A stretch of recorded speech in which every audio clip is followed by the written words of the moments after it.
कौन कहे दीर्घ 8 मास पर आज पीसीसी डिक्लेयर है परिशेष मोर इच्छा हो जाता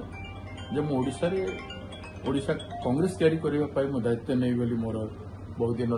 इच्छा था मत पार्टी विश्वास कला मोर नेता श्रीयुक्त राहुल गांधी जी एवं श्रीमती सोनिया गांधी जी विश्वास एवं श्रीयुक्त खड़गे जी मो प्रति विश्वास पाई आज ये निष्पत्ति है तेणु मु से कृतज्ञता जनाऊँगी और समस्त कांग्रेस जन को मो अतीत मुझे काम कर स्नेह सदा पाई आसी सहयोग आशीर्वाद मुझे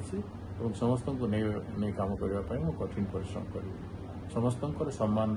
सुरक्षा करने मोर कर्तव्य कांग्रेस तैयारी करने कर्तव्य आप निश्चित भाव गोटे बड़ चैलेंज हम जेहेतु बीजेपी सरकार अच्छी सेंटर भी बीजेपी सरकार और ओडिशा रे बीजेपी सरकार आपको निश्चित गोटे बड़ चैलेंज हम ए सब किसी नहीं चैलेंज एवं